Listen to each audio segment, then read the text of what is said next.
right, you horrible wee bastards. It's comments and feedback time. So I want to say a special thank you to everyone who's been leaving super thanks comments. I think I haven't had any of those before, except maybe in the dim and distant past. I don't know why that's happened this time. But thank you. But that said, if you do want to back what I do, the best way to do that is probably through Patreon. It takes less of a percentage. I keep people updated with most of my videos on there. You can get more direct feedback because I often miss comments. Things like that. I don't really offer much in terms of membership yet, but if it gets back over $200 a month, I will start up again doing stuff for people who back me there. I would far rather get like $1 a month through Patreon than a drop of $50 or whatever as a super thanks, which is excessive, by the way. So yeah, I am finishing up Penny Tower for the Red Room. It's about halfway through a primary edit. Then I need to do one more read through and add some plot seeds and some statistics and stuff. But it should be ready soon. It will go to them afterwards. They're doing layout art and so on, but they're usually pretty quick, so shouldn't be too long before it comes out. Should be able to come out with Wretched New Flesh 2nd edition, which means they'll probably need to update whatever stats and stuff I've put in there, but then yeah, that's what's coming up. I've actually been trying to clear my plate and not do anything since the start of this year, and it's getting on towards the end of the year and I've completely failed to do that. So hopefully I can actually clear my plate soon, maybe in time for next year, and have a bit of a break and do some other things. We shall see. Okay, to the comments on the kind of jokey Roll for Insight about what kind of kindred I was. A lot of you were filthy Tremere scum. I know a lot of people like the Tremere clan, but for me it will always have a sour taste because all of the people who were the worst people in the Camera Lalap Society played Tremere. I think certain personality types gravitated towards that backstabby and conspiratorial clan. And there was a lot of bleed over between how they acted out of character and how they acted in character. So yeah, never liked the Tremere. Always thought their clan symbol should be just a bunch of hooded figures in a circle, each one stabbing the one in front of it in the back. That would have been a better description of the Tremere, I think. Saint JST said on that video, my money was on La Sombra. Never played a La Sombra. I did play a Simichi called the Deacon in the Sabat games. And I just kept spending my XP getting different monstrous forms besides Chiroptera and Marauder, because there were optional rules for customizing, so I had like spider-like forms and other things like that. He was fun, but you never got to play Sabat very much, and it's kind of pointless playing the Sabat when people stop you crossing over with the Camarilla game to eat people. But well. Phil says, "Oh, Grim, please tell us a spicy tale of Vampire LARP."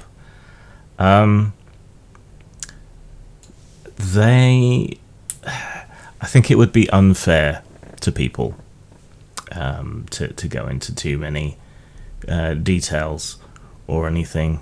But let's just say I bore witness to sexual favors being traded for in-game goodies. That some of the downtimes I received were basically chat logs of people having cyber sex. So you know, that was fun, and then, yeah, it was a world of stuff that people would consider problematic, but everyone was having a good time. So I will spare people's blushes. I will say that once in a mage game, my Cult of Ecstasy did give someone a prime infused orgasm as an attack spell.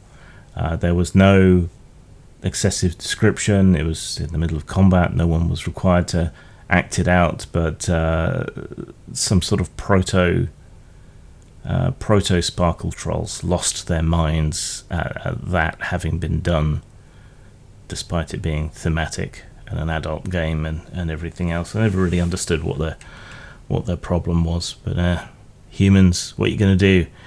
Alright, let's get the Kalergi plan feedback, he said, with all the inverted commas in the world.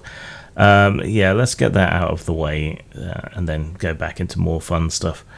Didn't know you had it in you. It says, frightening that people like you exist. I'm not entirely sure what they mean there. They also followed up with, have you seen what you're wearing in this video? Sane definitely isn't the word I'd use for you. You're goth.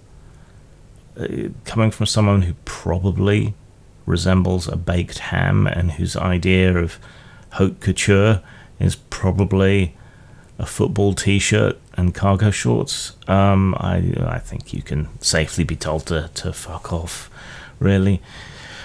Why do they never provide any substance or have a go at the substance of what I say? Someone with an unpronounceable name says, it seems this guy does not have eyes to see the facts, though I bet he does like to play with his looks. Seems to be accusing me of being vain and spending a lot of time on my appearance, which is kind of opposite to what a lot of his compatriots have said. You know, there was the alcoholic wizard crack, which I thought was quite funny. I may well adopt that one, and some other ones. But what facts, and what can we derive from the facts, and what can we not derive from the facts? Well, what is the evidence? What are the likely causes of the facts that we see? But without knowing what facts you're talking about, I don't know. The same person said, basically, can you acknowledge the facts of the reality that's taking place in Europe? Well, I live in Europe, technically, despite the Tories taking us out of the European Union, the bastards. What reality are you talking about? I don't know what you're referring to. The fact that inflation is horrible, what are you talking about? Since Caesar says this dude has to be Jewish for how much cope he's using to say it isn't happening when we all see it. Again, see what? And why should I pay any attention to people whose first dig is often, you must be Jewish? It's like, give yourself away. Aren't you supposed to be a bit more cunning and sneaky than that?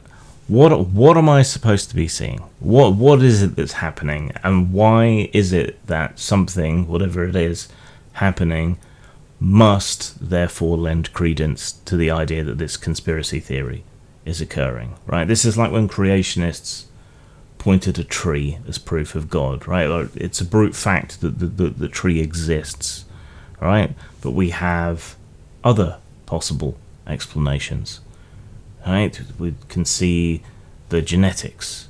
We have fossilized trees. We have coal, for example. All the evidence would appear to support the idea that the tree is the result of evolutionary forces over millions and billions of years. So the brute fact of the existence of the tree is not evidence for God.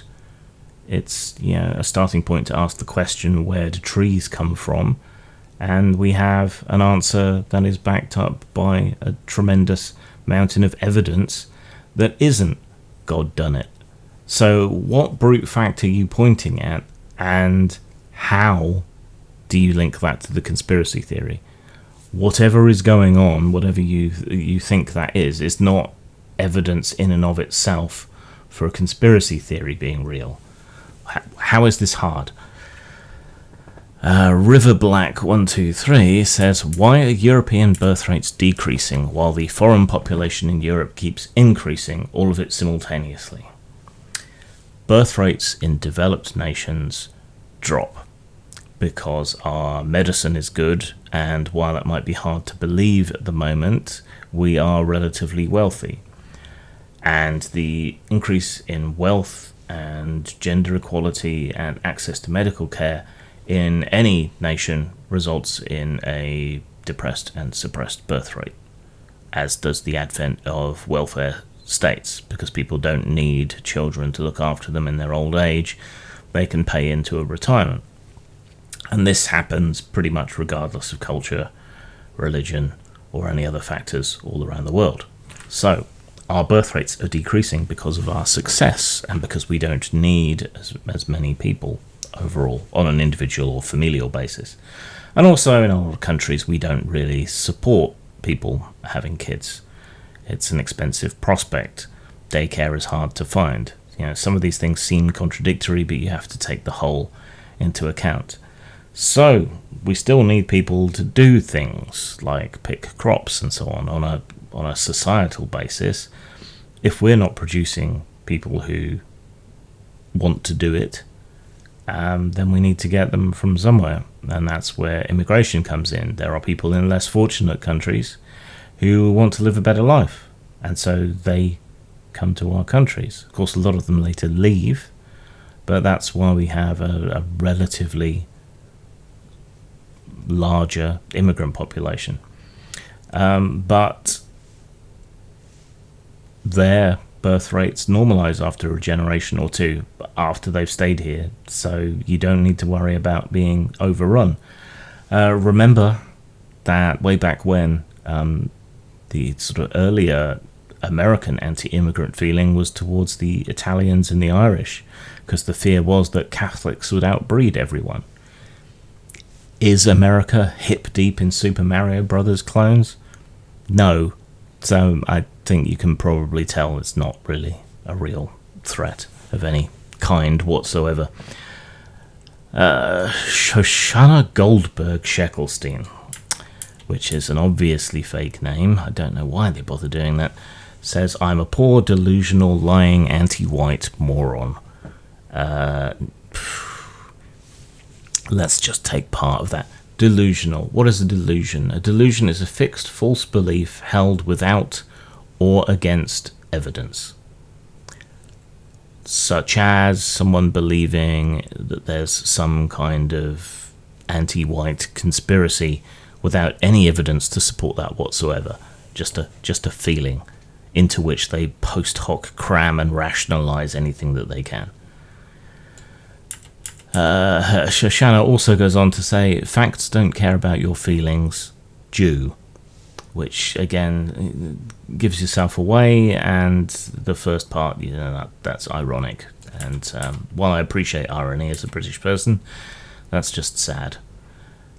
Someone did try to actually quote the text, so this is unfortunately from a translation by a white supremacist. Someone else should probably translate this book, but the quote is, the man of the future will be of mixed race. Today's races and classes will gradually disappear owing to the vanishing of space, time, and prejudice. The Eurasian Negroid race of the future, similar in its appearance to the ancient Egyptians, will replace the diversity of peoples with the diversity of individuals. That's supposed to be some kind of gotcha, but that sounds pretty good to me, all things considered, and it describes exactly what I've been saying the Kalergi plan is, in that it's a prediction for the future, not a plan. And why might a mixed race German-Japanese aristo have those kind of views on how the world will develop in the future? And has he been right? Does that mean there's a plan? No. Alright, back to fun stuff. In computer game inspiration, Liberal Hyena asked about Eye of the Beholder, which was the only computer dungeon crawl they'd played, and one of the few games of any genre they'd completed. I didn't play that one. A friend of mine did obsessively play that one. I did play a few similar games whose name is on the tip of my tongue, but I can't quite remember it. Bloodwitch. Yes, Bloodwitch. And there was one with robots that I played that was quite cool as well. But yeah, I never played Eye of the Beholder, so it doesn't have a huge influence on me. But yeah, a friend swore by it and thought it was really good.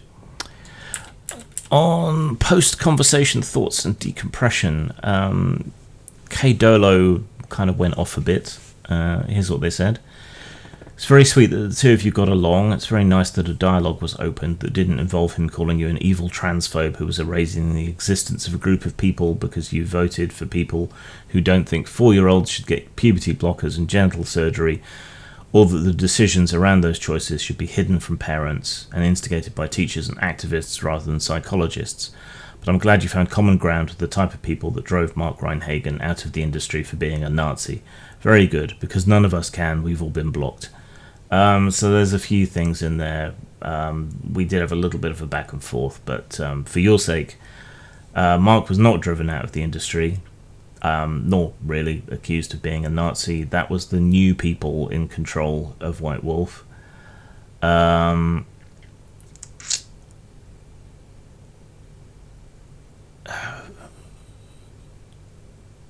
Okay, this whole thing about 4-year-olds getting puberty blockers. 4-year-olds don't get puberty blockers.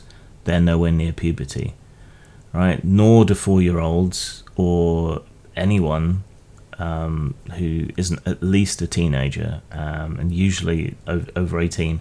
Nobody is getting genital surgery. There are always edge cases, but as for those choices being hidden from parents, particularly in the United States, can often be extremely hostile to LGBT children, throwing them out of the house, disowning them, problems like that.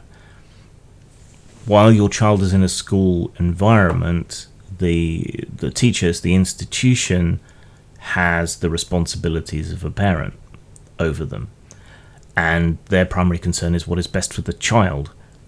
So depending on the home environment, an LGBT child might be better served by these other groups, these other people, than their own parents, who might be hostile, nasty, beat them, kill them. All kinds of horrible things can happen, in which case the school is in a bit of a bind, isn't it? And none of this is going to happen without the intervention of proper medical trained people anyway. So you're being manipulated by being fear-mongered. If you actually take the time to look into these things, statistically, as a whole, not individual panic cases, which are usually misreported, you'll find you don't really have anything to fear here. In the DCC review, Turd Midget, great name, talking about the wonky DCC dice, it calls them zucchini dice. I feel that all the dice that aren't platonic solids should be called slutty solids. Going back quite a ways, the Burning Wheel review, Primus Inter Pares said, fans of this game are something else, man. And yeah, I agree. It goes on to say, and I find this about a lot of these weird games, if I was a fan of really weird atonal progressive jazz and I was talking to a normal person who thought it sounded terrible, I wouldn't be blown away that they didn't like it. I just can't comprehend how people who really like this game are confused that the average gamer might find the dice pool colour mechanic, Fate Persona Arthur mechanic, combat mechanic, etc. a little too much. I love Shakespeare. Most high school kids don't. The English it's written in is barely the one they speak. I don't look down on high school kids who read it and go, this kind of sucks. I like it, I study it, they don't have to. Yeah, there's gamers can be a bit evangelical, and I'm guilty of that myself, but I wouldn't say I'm the average gamer. Yeah, in part I'm looking at it from a design point of view, and So why are you using this impenetrable gobbledygook when you want people to understand and play your game? Why do you have several mechanics that do the same thing all at once? You know, if you're a narrative focused game, why is the combat mechanics so utterly interminable? You know, these are the reasons I look at it. There are things that I like about it. I think the dice pool system is reasonably elegant. I like the way the characters are created. It needs someone to go through it with a broom and simplify it into something a lot more playable and a lot less pretentious. On an older upcoming projects video, I think that was a Roll for Insight, Need More Cowbell says, I think the idea of the all-powerful hero having a right to rule comes from the writings of antiquity. It was propaganda by the ruling class. This ended with the Industrial Revolution. Dickens, for example, had more realism in fantasy and social criticism and moved the focus away from the ruling class to working-class heroes. The idea that the wrongs of society can be made right by the genetically gifted alone should be deeply offensive to most readers and is a step backwards, in my opinion. I'd much rather see the ruling class and self-appointed heroes as undeserving and narcissistic. Now, I've done a reply to that for Roll for Insight.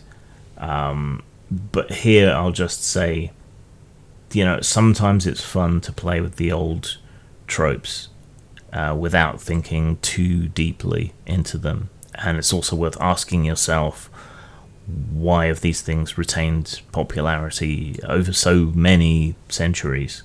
You know, why do we have the heroic archetypes and so on that we do?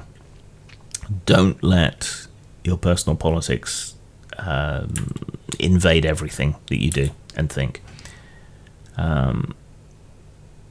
Also on upcoming projects, Mercutio said, choose your own adventure, but horny. I'll buy that for $1. It's probably going to be more like, well, it's going to be a lot of artwork or photography, so I don't know how much that's going to cost. It might end up being a series at the moment, because the model for it is incredibly enthusiastic. But yeah. Mercutio also says, never read much Ballard, but I probably should. Ballard is a bit of a Marmite writer, I think. You either love him or hate him.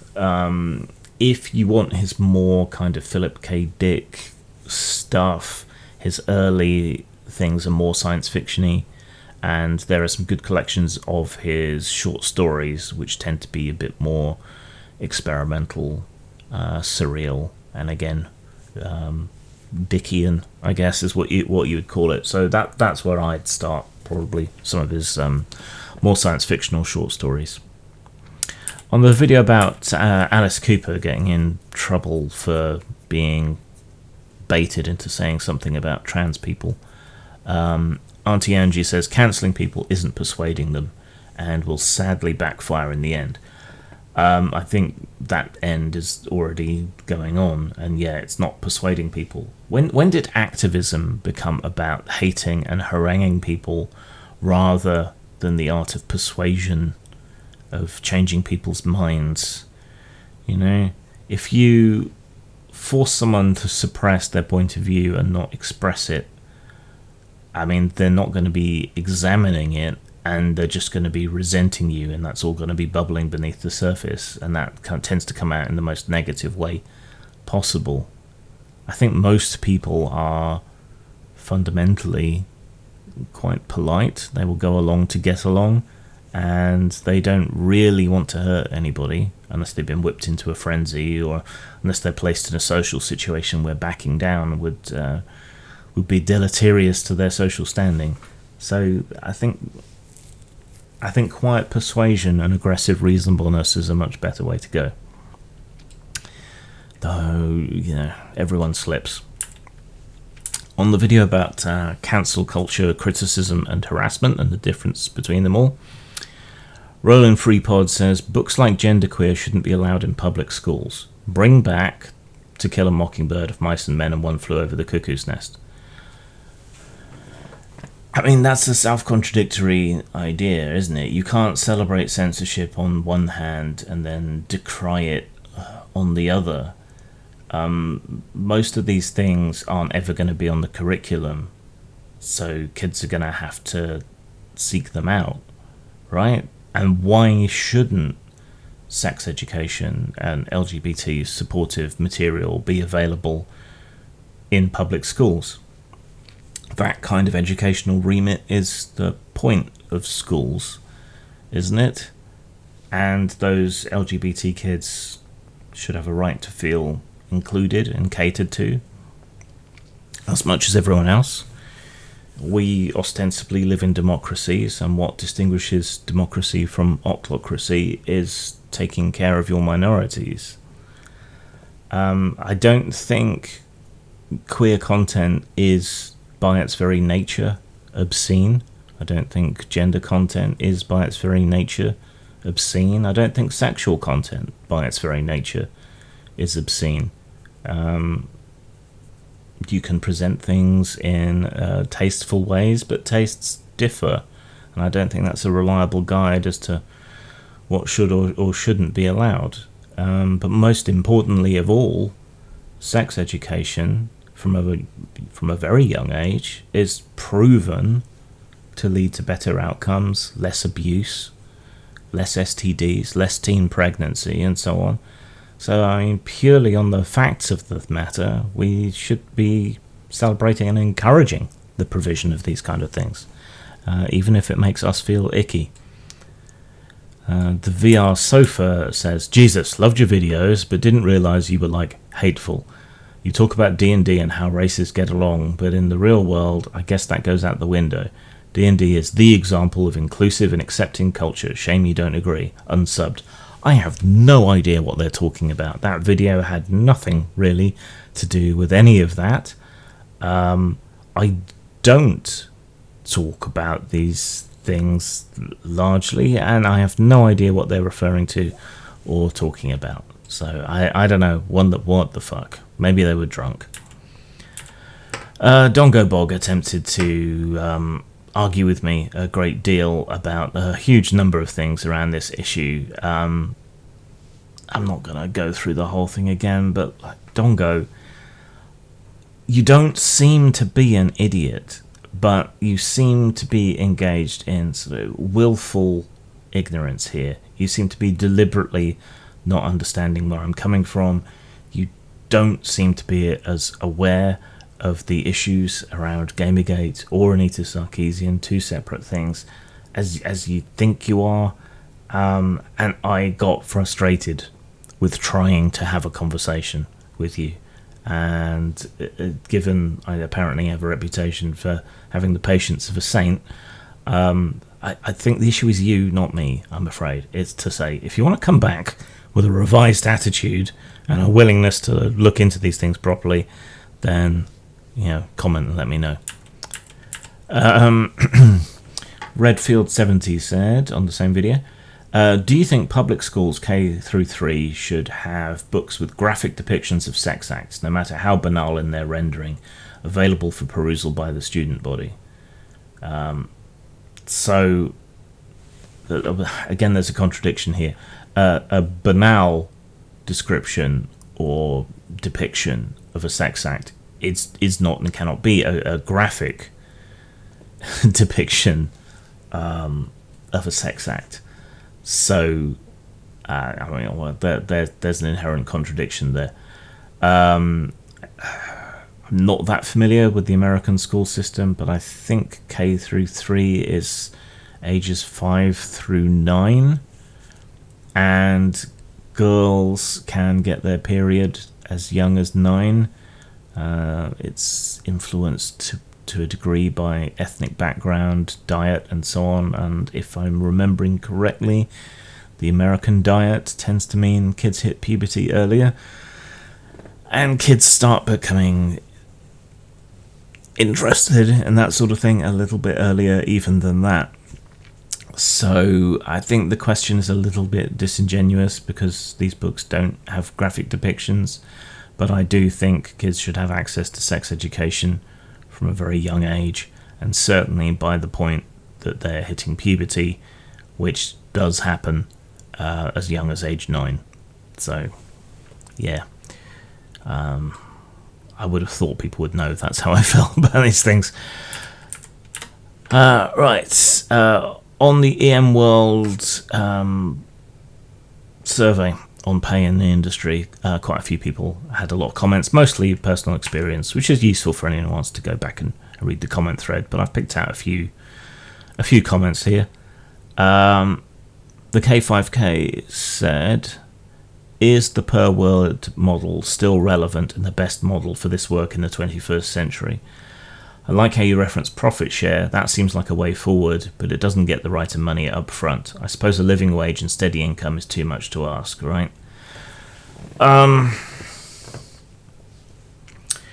Getting an advance adds complication. As a sole trader, I don't want to handle that. I hate doing the profit share personally as well, because it's extra work on the first of each month for accounts, and even worse on my quarterly accounts.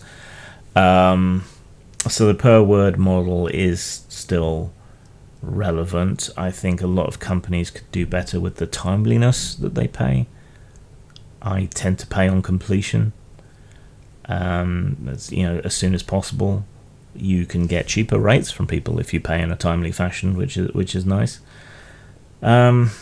Profit sharing, I mean, you can get some automation on profit sharing, which can help, but not on every site, not on every store. Sometimes you have to pay a premium for tools like that. So yeah, the per word model is still relevant and right, I think.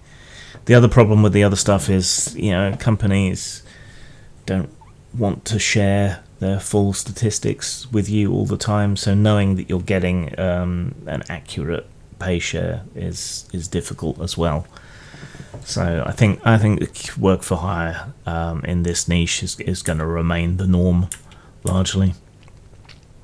Penitential Arts said, "The Science Fiction and Fantasy Writers Association defines professional rates for short stories or books to be 8 cents a word or more when determining qualifications for membership. The Horror Writers Association is lower than that.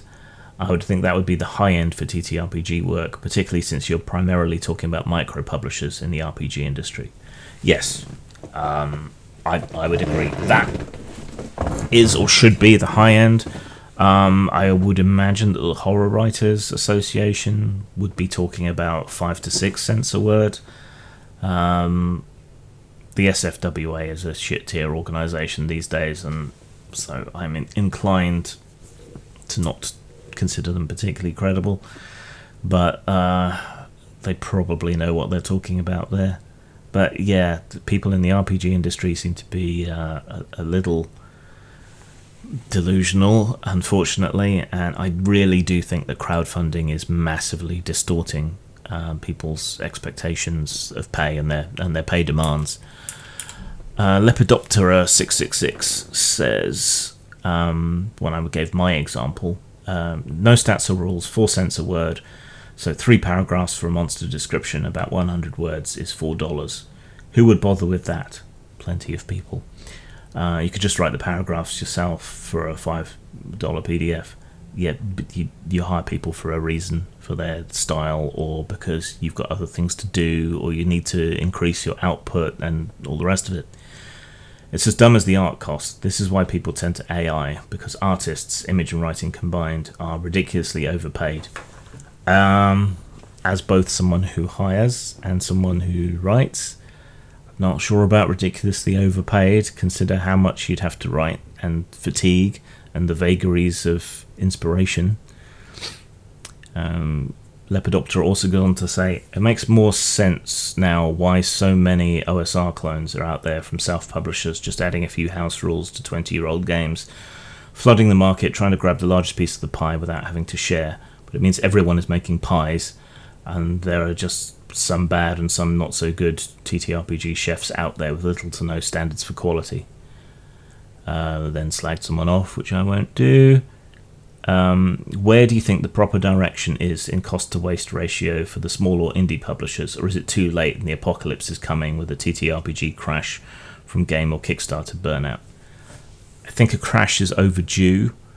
I think we're in a slow motion repeat of what happened with 3rd edition D&D.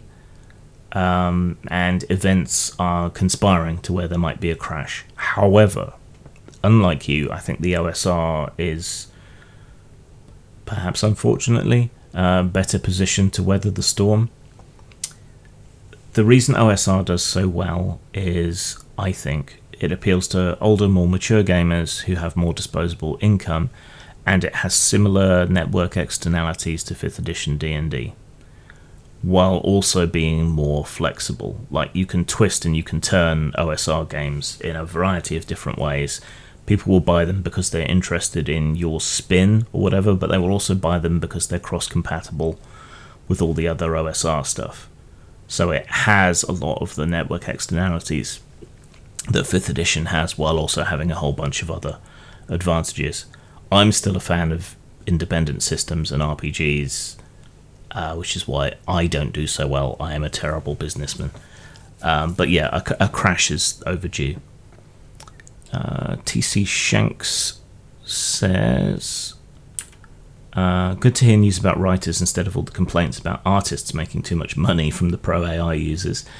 Do you think a writer should get paid as much per page as an artist receives for a page of art, and vice versa? Well, if a picture is worth 1,000 words, that would be $30, which even to me sounds far too little to pay for a whole page of art.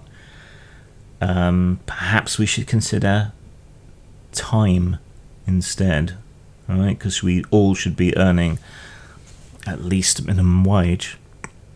So how long does it take someone to create a whole page of art? How long does it take someone to create a whole page of text? Worth considering. I will see you all later. Do you like t-shirts? Yeah, boy! Do you like games? Certainly. Are you perhaps a little bit kinky? Yes, quite. Then buy one of our B&D t-shirts at Teespring. Teespring.com/stores/postmortem-studios. You want to be cool, don't you? Does the word duh mean anything to you?